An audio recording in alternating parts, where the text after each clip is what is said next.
In 2012, a man walked into a U.S. consulate in Hermosillo, Mexico. No ID. No weapon. Just one sentence. "I worked for the Sinaloa cartel, and I have proof of everything." The receptionist didn't panic. Not at first. But the moment the man uttered his name, everything changed. Phones rang. Doors locked. Within minutes, the entire building was on alert. Because the name he whispered? It wasn't just anyone. It was a name that, for years, lived in shadows, in DEA files redacted with thick black ink, buried beneath confidential memos and forgotten testimonies. Agents froze. One turned to another and muttered, "You're kidding me. We thought he was dead."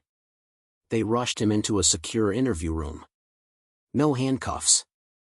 No restraint. Just a handheld recorder, a legal pad, and a cup of instant coffee shaking in someone's hand. He sat down and started talking. What he revealed next didn't just rattle the agents in that room. It sent shockwaves all the way to Langley, Quantico, and eventually, the White House Situation Room. He claimed to be a cartel assassin. But not just any hitman. A man who'd overseen executions ordered by men at the very top, politicians, generals, drug lords. He didn't flinch. He didn't cry. He just listed names. Operations. Safe houses. Coordinated shipments from ports in Manzanillo to train routes in Texas. He spoke of disappearances. Of massacres that were blamed on rivals, but ordered by the very people sworn to stop them. And he had the receipts. Photographs. GPS coordinates. Phone numbers of agents he claimed were on the payroll. One of the agents, a decorated DEA veteran, paused the recorder and asked, "Why now?" The man leaned forward and said, "Because I'm not the only one. And if I disappear, the others will never come forward." Then he reached into his jacket, slow, careful, and slid a weathered cassette tape across the table. The tape, he said, was recorded during a deal between a Mexican general and a top cartel lieutenant, a deal that protected the cartel from military raids for nearly a decade. It was the first domino. Within days, the tape was in Washington. Within weeks, secret indictments were being drafted. And within months, people started dying. Quietly. Conveniently. From car crashes, suicides, heart attacks. But the man who walked into that consulate, he didn't run. He didn't hide. He stayed. And what he was about to reveal next would not only expose the inner workings of the Sinaloa cartel, but challenge everything the U.S. government claimed about its war on drugs. The agents listening didn't know it yet, but they had just opened a file that couldn't be closed. A file that would pull back the curtain on 30 years of backdoor deals, government secrets, and bodies no one was ever supposed to find. His name was Luis Cardenas Palomino, known in whispers as El Espectro. And this is his story. A story of blood. Of betrayal. Of how one man went from pulling the trigger to pulling the plug on an empire. Because the deeper Luis went, the more he realized. The enemy wasn't just the cartel. It was the system that created it. And let it thrive. And now? There was no turning back. You thought the cartels were just drug empires. You thought the violence ended at the border. You thought the governments on both sides of the war were clean. But what if the truth was buried under 3 decades of silence? Sealed by blood. And protected by the very people paid to stop it? One man stepped out of the shadows. Not to beg for mercy. But to burn it all down. He didn't run. He didn't lie. He didn't ask for protection. All he wanted was to be heard. And once he started talking, everything unraveled. This is not just a story about drugs. This is about power. Control. And how one assassin may have brought down the very machine that created him. He knew the rules. And he broke them all. You're watching a True Crime Cartel original. Before we dive in, I've got a small favor to ask. If you love deep, real stories, the kind that dig beneath the headlines, tap that like button, hit subscribe, and drop a comment below with the city you're watching from. It helps more than you know, and keeps stories like this alive. Now, let's get into it. He was born with no name the world would remember. Just another boy in a dust-choked village, where the only things louder than the cicadas in the dry season were the gunshots. His mother scrubbed floors for the mayor's wife. His father? Gone. Killed in a dispute over stolen fuel. The boy, Luis, though even that name felt borrowed, grew up learning that silence was safer than justice, and that loyalty didn't belong to your country, but to the man with the most guns. He was 11 when he saw his first body. A local enforcer had been skinned alive by rivals and strung upside down from a traffic pole. The message? Obey, or disappear. Luis didn't cry. He didn't scream. He just stared. That night, he said nothing as his mother prayed over a candlelit Virgin Mary. But something inside him began to rot, something that would never grow back. By age 13, Luis wasn't just another kid dodging trouble. He was the trouble. Cartel scouts, teenagers themselves, spotted him. Cold eyes. Quick reflexes. A mind wired for strategy. He wasn't recruited. He was harvested. His first job wasn't to kill. It was to watch. Keep tabs on federals. Memorize their patrol times. Count how many steps they took before lighting a cigarette. He was good at it, too good. By 15, they gave him a knife. Told him a man had stolen from La Familia. Said the man needed to be reminded. Luis didn't hesitate. But afterward, he vomited for hours. He couldn't sleep. Couldn't eat. That lasted 2 days. By the 3rd day, he could hold food again. By the 5th, he was training others. They called him El Fantasma, the ghost. Not because he was silent, but because no one saw him coming. And if they did, they didn't see anything ever again. He moved up quickly. From errand boy to enforcer. From enforcer to chief de plaza. He coordinated ambushes. Lured rivals with false peace talks. He was there when 17 men were buried in a lime pit in Michoacan. He gave the order. Still just 19. And yet, something was wrong. It wasn't guilt. That was burned out long ago. It was emptiness. He once held a crying boy hostage to extract information. The boy looked like his younger self. But Luis felt nothing. No pity. No anger. No conflict. That's what scared him most. He was becoming the monster others feared. But now he feared himself. Then came the promotion. No more street hits. No more dirty work. Now he was the middleman between the military and the cartel. He brokered deals, paid off colonels, delivered suitcases of US dollars to city halls where the Mexican flag still waved proudly. He wasn't above the system. He was the system. One phone call from him meant 200 kilos made it across the border, wrapped in bananas. Another call, and a journalist's brakes failed on a mountain road. But every time Luis rose higher, he slept less.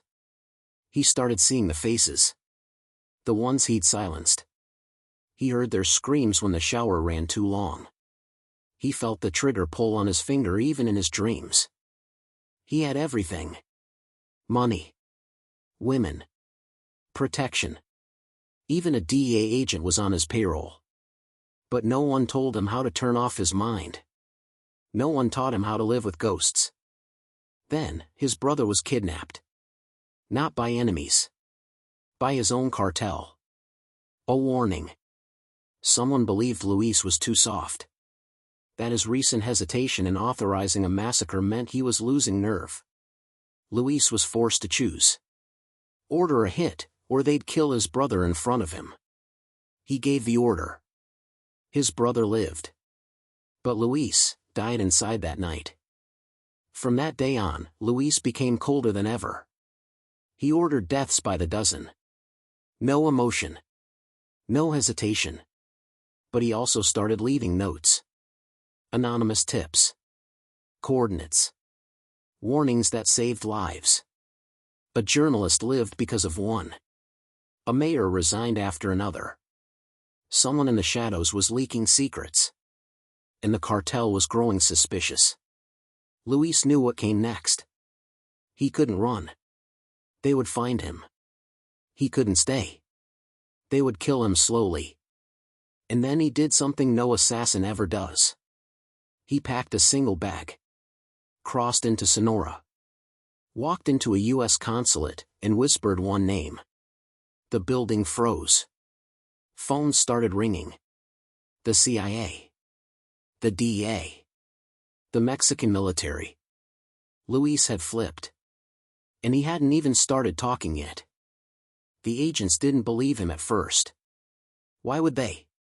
But then he opened a folder. Inside, photos. Transcripts. GPS logs. Names even Washington had buried. His handlers stared in disbelief. They weren't looking at a suspect. They were looking at a gold mine. And somewhere, back in Mexico, a hit team was already en route. Because Luis hadn't just turned himself in. He'd declared war on everything he used to protect. The confession was just the beginning. What Luis revealed next would force even Washington to look away. They called it La Hermandad de Sangre. The Brotherhood of Blood. Not a cartel. A machine. Built from betrayal. Powered by fear. And inside that machine, Luis wasn't a soldier. He was the general of terror. He didn't start that way. Luis joined young, 18, maybe less. Skinny. Focused. Dead eyes. They gave him a gun. He didn't blink. First job, collect. Second job, silence. Third?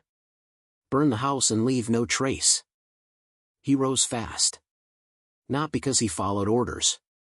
But because he made people disappear, with precision. If you crossed the Serpientes cartel, Luis wasn't the last face you saw. He was the shadow that never showed. The Serpientes weren't like the old-school cartels. They had no rules. No saints. Only results. They didn't worship loyalty. They punished weakness. And Luis? He had none to give. He led black ops through the Sierra. Village to village. Clearing out enemies, and anyone who might become one. Sometimes it was a rival lieutenant. Sometimes it was a schoolteacher who asked the wrong question. One night, his squad found a boy. 15. Maybe 16. Hands tied. Face swollen. Wrong place. Wrong time. He was shaking like a leaf. Still had braces. Looked like my brother used to, before all this. He let the boy go. Never told anyone. But from that night, Luis changed. He still killed. Still bled for the cause. But he started asking why. Why were they silencing people who had no names in the game? Why did civilians die, but snitches walk free? Luis began to see the rot inside. Bribes sent to generals. Deals made with prosecutors. Payments to judges. It wasn't a war. It was a business. At the top, 3 men. The triad. One of them, Marcos El Cura Vargas. The priest. El Cura didn't preach. He dictated. He baptized children with one hand on a Bible. And the other on a pistol. Luis and El Cura ran enforcement together. Luis handled tactics. El Cura made sure no one forgot who was God. But shadows don't stay quiet forever. And Luis had one. His name was David. David was his twin. Same eyes. Same voice. Different paths. Luis took blood. David built homes. Luis was feared. David was forgotten. Then David's wife disappeared. No ransom. No note. Weeks later, her body in a ditch. Cartel mistake. Collateral damage. Luis demanded answers. She poked around where she shouldn't have. Happens. That night, Luis didn't sleep. He looked at his hands. At what they'd done. Then came the final betrayal. Target, David. Accused of leaking intel. El Cura sent Luis the kill order. Luis refused. He's my blood. And that's your weakness. Luis vanished. No word. Just a stolen car. And a loaded Glock. He drove south. No backup. No one to trust. He shaved his beard. Burned his IDs. Threw away his burner phone. He stayed off-grid. Fishing towns. Cartel trucks passing in the distance. But the faces wouldn't leave. The boy. His brother. The screams. He couldn't change the past. But maybe. He could expose it. Luis started recording. Bribes. Banks. Politicians. He encrypted everything. Saved it on drives. He was hunting now. Not fleeing. Plan. Reach the border. Trade the files, for asylum. But Serpientes found out. Put a bounty on him. $3 million. Dead or alive. Luis survived 2 ambushes. Dodged a car bomb. Switched vehicles daily. No phones. No signals. He was a ghost again. But this time. Not for them. He was the ghost haunting them. He reached the checkpoint. Hands raised. Eyes hollow. He said 3 words. I want asylum. Then collapsed. The files ignited hearings. Exposed judges. Outed double agents. Even generals. Luis killed for 15 years. Then tried to kill the monster he helped build. Some say traitor. Others, hero. But one thing is certain. The serpent has tasted its own tail. And the blood never forgets. Sometimes the line between justice and vengeance is drawn in blood. And sometimes, it's washed away entirely. For Luis, that line came on a humid night in Veracruz. A mission like any other. Or so he thought. The target was a man known as El Alguacil. A federal judge turned fixer. He ruled from behind closed doors, where justice was auctioned to the highest bidder. He was untouchable. Until Luis touched him. Luis wasn't alone. The Serpientes had sent 2 others. New blood. Impatient. Trigger happy. He didn't trust them. The plan was simple. Wait. Strike. Vanish. But nothing stays simple when ghosts ride with you. That night, the judge's daughter, 12 years old, was supposed to be at a school recital. She wasn't. She died before she hit the floor. Wrong place. Wrong second. Wrong world. Luis froze. The younger Sicarios didn't. Collateral. That's all. But to Luis, it wasn't. It was a mirror. They left her there. He stayed a moment longer. Then something inside him finally broke. He returned to the motel. Burned the burner phone. Wrote nothing in his logbook. The cartel called it a victory. Luis called it a mistake. One he couldn't erase. I saw my brother's daughter in her face. That's when I knew. I'd become the kind of man who used to make me sick. From that moment on. He didn't want to escape the war. He wanted to end it. Luis reached out. To someone worse than the cartels. Worse than corrupt judges. Worse than himself. He reached out to the Americans. The DA had chased the Serpientes for a decade. Every operation failed. Too many leaks.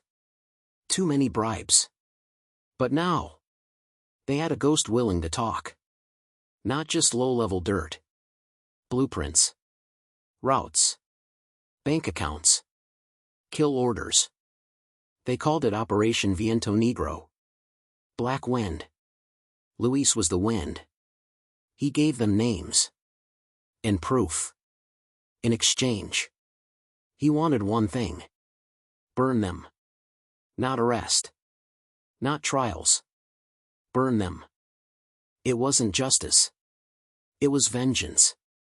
Rebranded as strategy. And Washington listened. With Luis's help, the Serpientes lost 3 safe houses. 8 top lieutenants were killed. 2 laundering fronts collapsed. But El Cura? He vanished. Luis had gone from hunter to weapon. But inside, he was crumbling. You ever smell your own soul burning? Smells like cordite and fear. And then, came her. The judge's widow. She went public. A viral video. A funeral with a child's casket. And one mother's rage. They didn't kill a judge. They killed a child. Who answers for her? The media exploded. The government denied everything. The cartel blamed rivals. And Luis. He saw her cry. And broke again. He wrote her a letter. No return address. Only 5 words. I remember her. I'm sorry. Luis didn't want to run anymore. He wanted to confess. But to do that, he needed to live long enough to speak. The cartel knew. The Americans suspected. And somewhere, El Cura was watching. What began as a mission had become a war for Luis's soul. He was no longer just a hitman. He was a fugitive. A whistleblower. A marked man. And somewhere inside, still a brother. Still a killer. Still a witness. The truth is, even monsters bleed. And sometimes, they beg for a chance to matter. Even if it's the last thing they ever do. They say trauma echoes long after the gun is silent. For Luis, every scream, every echo, every face remained. The blood didn't wash off. It whispered. At night, he didn't sleep. He dreamed of deserts. Bodies bleeding under moonlight. Faces in flames. Then silence. He woke shouting, disoriented. The same nightmare over and over. The child falling from the stage. The girl's face blurred in chaos. Then dawn came. He washed his hands. Stared at bloodstains that weren't his. He couldn't destroy his evidence. Now, he collected it. Little by little. Name by name. Detail by detail. He started using a recorder tied to his belt. Camera lenses hidden in buttons. Drop boxes in desert graves.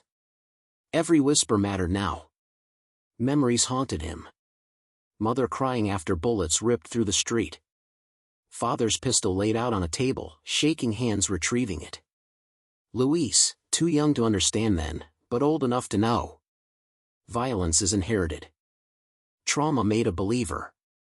And belief invited paranoia. Every corner wore a man's face. Every car engine meant pursuit.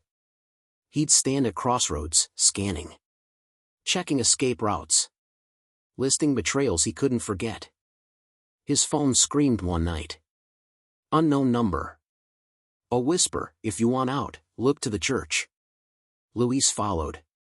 To an old priest in Mazatlan. Bald man. Gaunt face. Eyes that saw through lies and facades.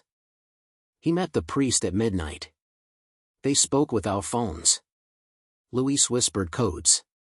The priest scribbled maps. He said, in my duty, I absolve sins. In my secrets, I protect lives. Luis learned things he didn't expect. Church charity fronts used as cartel drop points. Communion bins turned to dead drops. sacrilegious routes designed for mass trafficking. In his nightmares, he heard hymns turn into gunfire. He felt repentance turn to danger. A journalist contacted him next. Not in person. Not on the phone. Over a coded chat board. She promised shelter. Broadcast. Exposure. She whispered, Polaroids of El Cura's meetings. Satellite pics of convoys. I have a shortwave cutout too. Luis didn't trust journalists. But for the first time, he wanted his words spoken. Luis started leaking small fragments. A judge's birthday photo in a cartel compound. A senator's handshake with masked gunmen. Names encrypted on flash drives. It spread like wildfire. Only addiction fueled by danger lasts longer than fear. He planned his exit. Step by step. Safe house to safe house. Contacts in the U.S. Embassy. Fake passports hidden in walls. He wasn't running. He was preparing. Memory fights with preparation. He remembered El Cura's speech. Cold, rehearsed. Like reading confessions off a script. He remembered the girl's face that still haunted him. But above all, he remembered guilt. He decided to disappear in broad daylight. Pass through customs at dawn. Declare himself. Expose everything. Unknown contact. Dock worker at Manzanillo. Photographer in Medellin. Fixer in Miami. He compiled dossiers on each. Luis wasn't the only ghost in the cartel. Others watched. Conspirators. People looking for protection. They left messages. One mistake, and they'll bury you. He read them. They fueled him. Testing eyes. Fingerprints dry off. Router logs vanish. He worked in layers. He planned for betrayal. He sat in motels and taped his reflections. I believe in justice, not revenge. I'm not afraid anymore. I want to be heard. Night after night, doubt and courage merged. He saw L85 in dreams. The judge's daughter shaking in grief. The priest's eyes full of absolution. And he asked, is this the right time? Unknown to him, a hand watched from the shadows. El Cura's hitmen never stop. They listened to broadcasts. Read the code. Tracked every footprint. But Luis wasn't just planning his escape. He was baiting them. Drawing them out. Because once they moved on him, they would say his face didn't exist. The final night came. He packed. Every note, every file, every confession. He walked out. Without fear. With evidence. He was moments away from everything he had built. And something he hadn't counted on settled over him. A whisper of regret mixing with hope. Because once you speak, there's no going back. He whispered 5 words as he stepped forward. I'm not afraid anymore. He walked into the unknown. And the shadows followed. They came out of nowhere.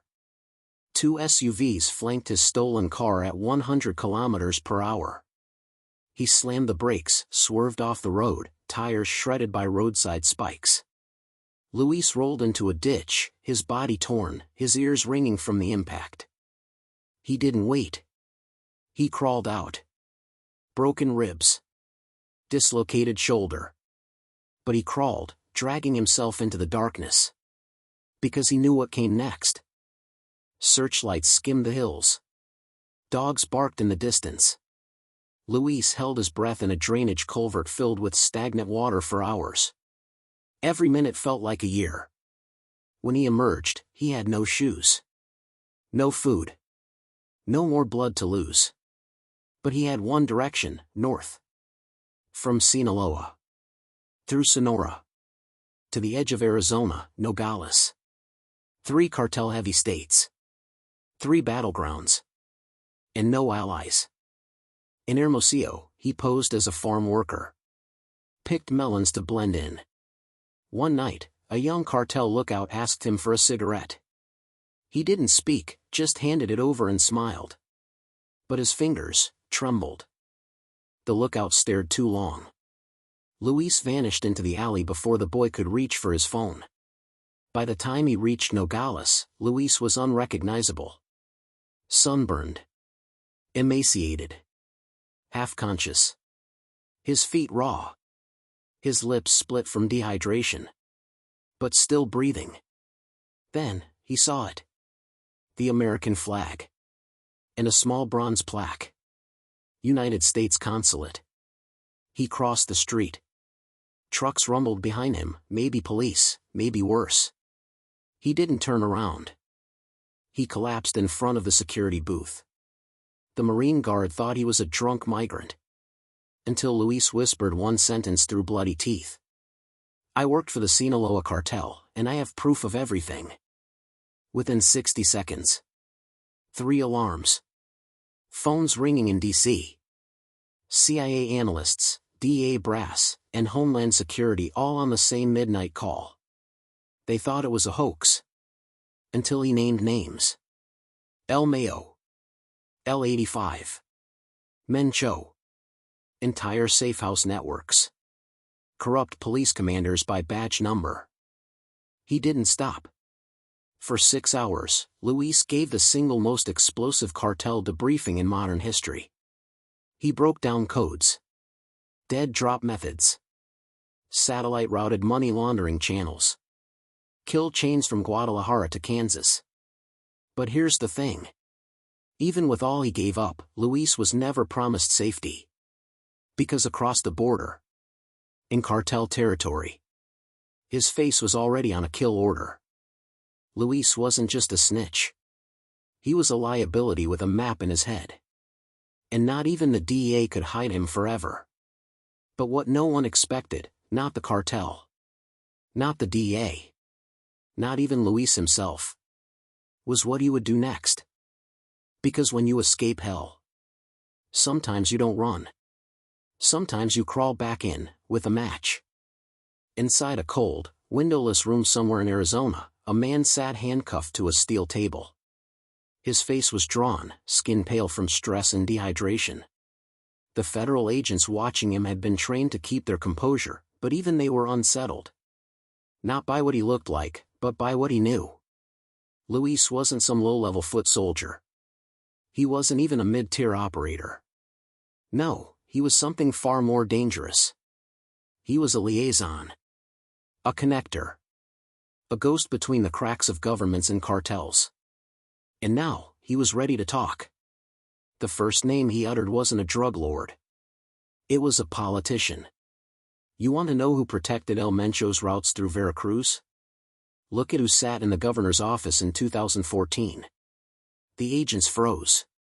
He was referring to a man with known PRI ties. A man whose campaign had been backed by shadowy donors with unexplained millions. This wasn't speculation anymore. This was testimony. On the record. Luis spoke for 6 hours straight without asking for food, water, or even a break. His voice cracked. His hands shook. But he kept going. He told them about the generals who flew helicopters over cartel convoys to monitor, but never intervene. He listed military zones where federal troops were paid off in bricks of American dollars and kilos of meth. One of the agents in the room, an older DEA analyst, slowly slid his notepad away. He wasn't writing anymore. He was just listening. Because this wasn't just corruption. This was betrayal. On a national scale. Luis described shipments of firearms routed through the United States, rifles, sniper scopes, and even military-grade explosives, that didn't just fall into the wrong hands. They were placed into them. Some of it was incompetence. Some of it wasn't. Fast and furious, Luis said. And the room went still. For years, the Fast and Furious scandal had been dismissed as a failed sting. But Luis claimed it was bigger. That weapons intentionally left in cartel hands weren't being tracked, they were being used to settle debts. Political ones. A list was drawn up that night. Over 30 names. Mayors. police chiefs, one sitting senator in Mexico, and 2 U.S. contractors, based in Texas. At 3:12 a.m., Luis asked them to shut off the cameras. He leaned forward and whispered, "There's one more name." And when he said it, one of the agents audibly gasped. It was a name connected to the very task force investigating cartel financing. A man who had spoken publicly about dismantling narco corruption. He was, by all appearances, a patriot. Luis told them about secret meetings in Guatemala. Cash-filled suitcases flown in on small planes with no transponders. American currency swapped for diamonds. Digital wallets with cartel crypto transactions tied to shell corporations in Dubai. The rabbit hole never ended. Every time they thought they hit bottom, Luis dropped another name. Another branch of the tree. Another government office. The cartels don't just bribe people, he explained. They create careers. Luis was transported daily between a black site and a federal holding facility. But the moment his transport van pulled out of the secure lot, he clenched the edge of his seat. He knew what was coming. He could feel it. The cartel wasn't going to let him keep talking. Inside the DA offices, phones started ringing. Anonymous tips. Cartel chatter. Intercepts from informants. One message repeated across multiple encrypted channels. The rat must die before he reaches DC. An emergency extraction was arranged.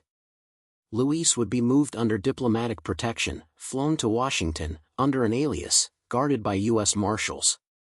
But the night before the flight, a car bomb detonated outside the motel of one of the marshals on his protective detail. He survived. Barely. Luis knew the message, "We're watching." And then came the final leak. One of the names he had given the agents turned up dead. A cartel accountant. Shot in the face execution style, body left in a canal near Guadalajara. Luis started sleeping 2 hours a night. Paranoid. Agitated. Speaking in fragments. Not because he was hiding something, but because there was too much. "There's one more thing you don't understand," he said, eyes locked onto his interrogators. "We don't just run drugs. We run narratives." That phrase echoed through the halls of the agency. Because Luis wasn't just naming people. He was naming media companies, influencers, public figures in Mexico, and in the United States, who were paid, directly or indirectly, to shape the public image of cartels. There were TikTok influencers glamorizing cartel life, paid monthly. Journalists who got exclusive access to kingpins, only because they had cartel approval. TV stations who mysteriously stopped reporting on violence after executives took a vacation in Cancun. It was psychological warfare. Luis stared at the floor for a long time. Then said, "If I disappear, no one will believe any of this." He was wrong. Because the tapes were rolling. The documents were filed. And some agents, despite orders to stay silent, had started making copies. But they all knew what that meant. Someone else would be next. A week later, an encrypted thumb drive arrived at the U.S. Embassy in Panama. No return address. Inside, a recording. Luis, again. Whispering something barely audible over static. A name. A time. A location. What they heard in that audio file sent an emergency alert straight to Langley. Because if Luis was telling the truth, and everything pointed to the fact that he was, the next domino to fall, wasn't in Mexico. It was inside the U.S. government. And just like that, what started with a single walk-in confession had become something far more terrifying.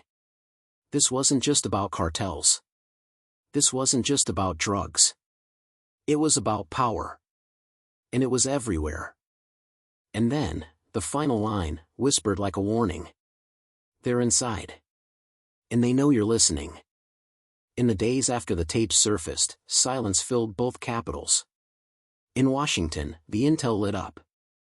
Emergency memos zipped through agencies. But the wheels in Mexico City barely creaked, and in some cases, they reversed. Leaks said high-ranking officials were blocked. Key files disappeared. Witnesses went silent. Even journalists couldn't refresh their feeds fast enough before websites went dark. Agents who believed in the truth were quietly reassigned. Careers died more gently than bodies. Few spoke of why. Luis was moved next. Not a debriefing room. Not a courthouse. A blacked-out van with tinted windows.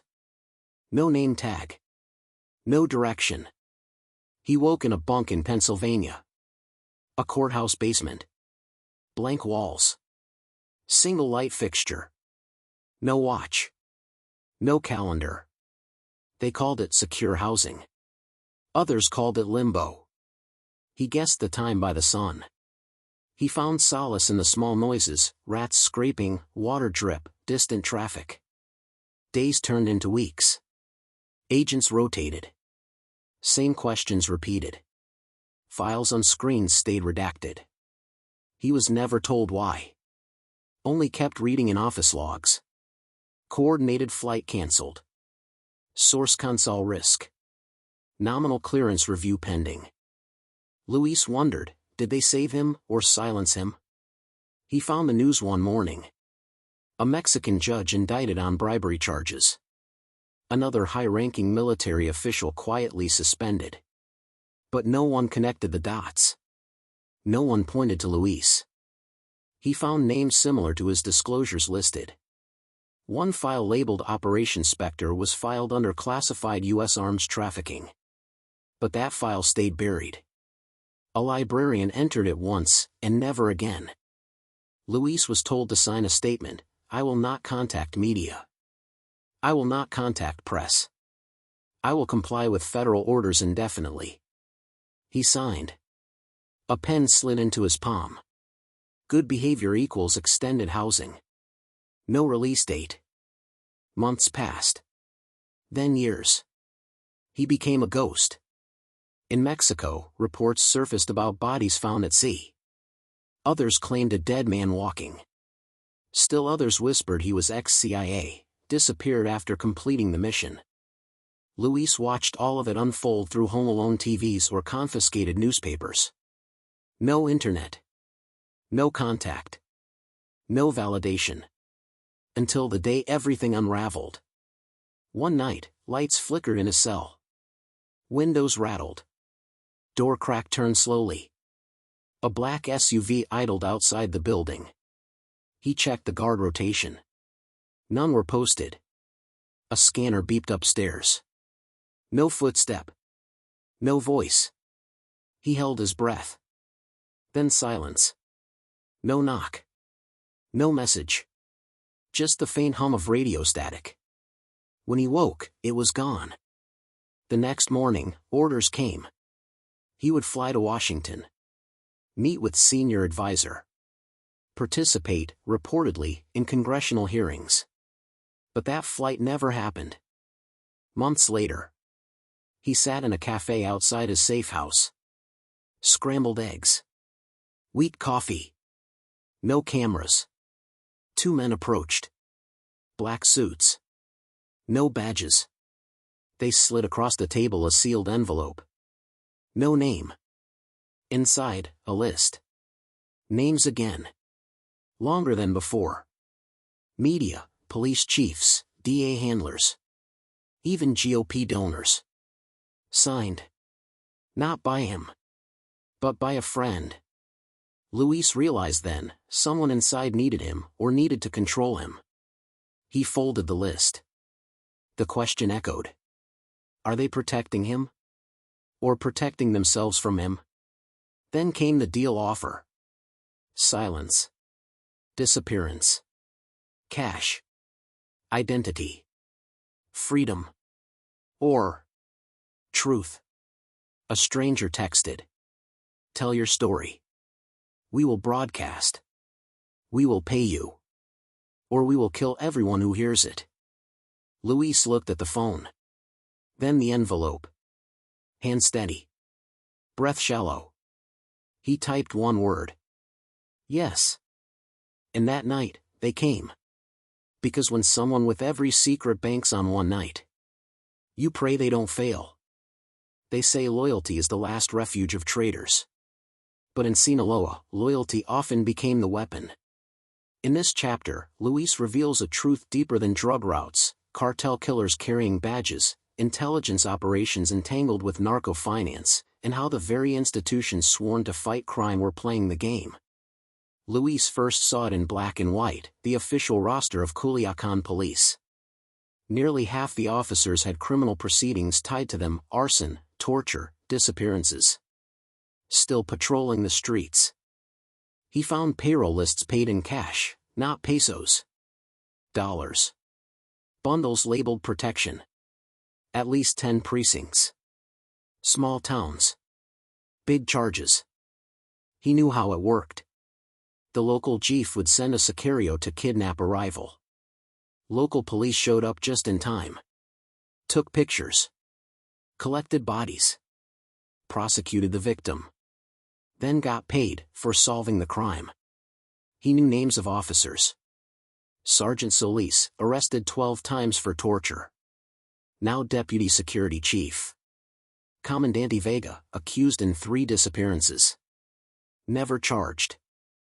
Luis wrote names in his notes. Some walked free. Some disappeared. Some just vanished from official rosters. He saw where the money ended: state legislators, mayors, even ex-governors. Then came the biggest revelation. During the Iran-Contra investigations, records surfaced of small aircraft flights from Honduras into rural Mexican airstrips, same routes locals later claimed were cartel territory. Why? Luis said arms for anti-communist militia ended up in cartel hands. It wasn't a mistake. It was leverage. Cartel leader Jose Zambada testified to stingy congressional committees about unnamed overlaps, USA arms programs in close proximity to drug-loading docks.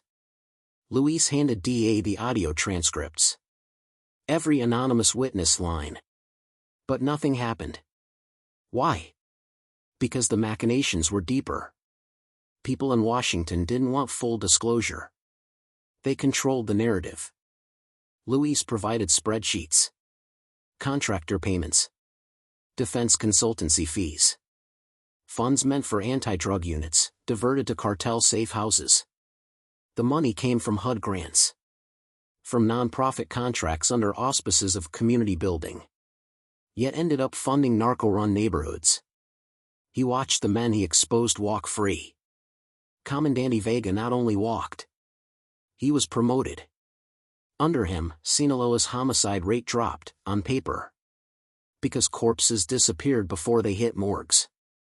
Luis watched CCTV of cartel meetings at a hotel paid by a federal labor ministry contract. Hotel light bill paid off by official accounts. Rifles unloaded in bedrooms. He sent screenshots. No follow-up. Doors remained locked. Cameras stopped rolling. He forced open the ledger of internal systems. Agents reporting success. Then weeks later reassigned. Leads vanish. Evidence leaked. He flagged one agent who filed 6 arrests in a month, only to be moved after requesting more action. Rumor, he wouldn't compromise. Luis listened as the man was reassigned to an Arctic listening post. Never came back. Still he pressed on. He contacted human rights workers. Families of the disappeared. Saw the public grief the media refused to show.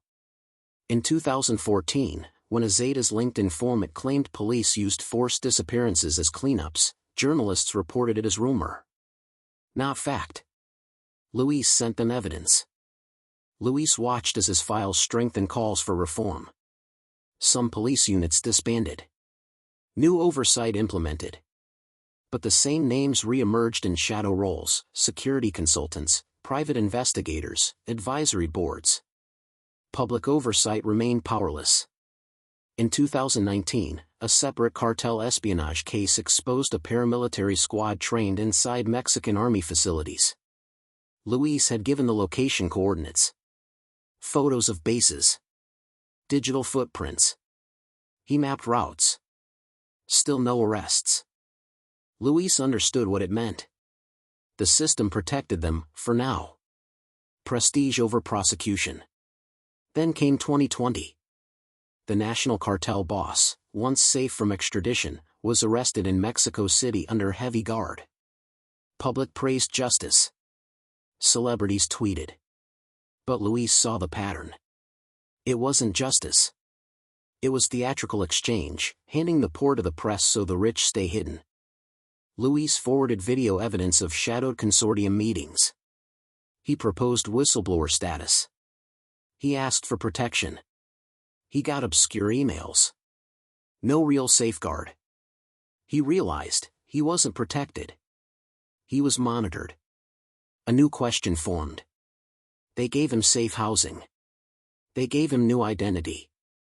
But did they protect him or silence him? He laid it out. Killers on the payroll. Officers turning a profit. Government quietly aligned. Intelligence agencies complicit. It was enough to bring down institutions. And yet, still no arrests. Because in that world, public outrage doesn't build indictments, it builds distractions. Luis stared at the walls of his safe house. Bulletproof windows. Non-functional phone lines. He whispered. They know I know. He typed again. They're still active. He considered turning over the files publicly. A podcast. A human rights commission. He knew what would happen. Agents around him debated. Some said leak. Some said quiet exit. One aide texted. He'll go missing next month. Make call now or he'll disappear. Luis saved the message. He printed the files. He closed the ledger. And then he activated the final contact. The cartels didn't just build crime syndicates.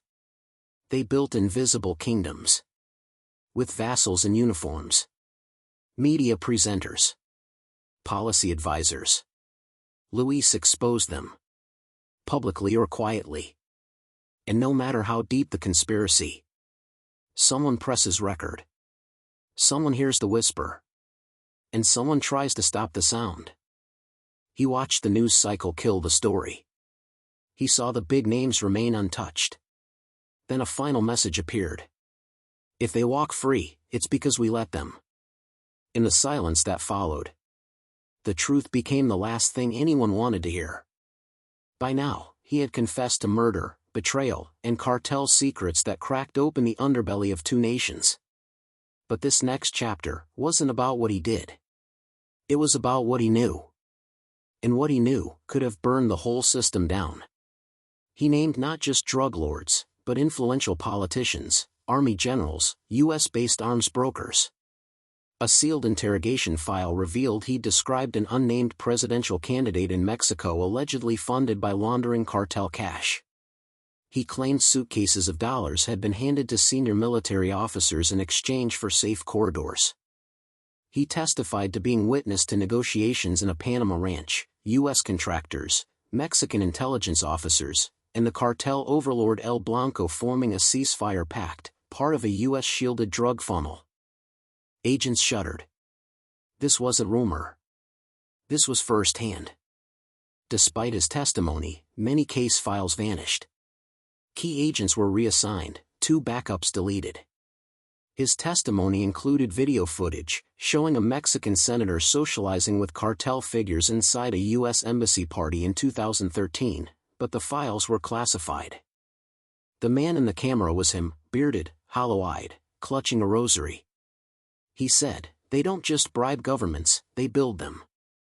He alleges weapon systems from Operation Fast and Furious were knowingly funneled to the cartel.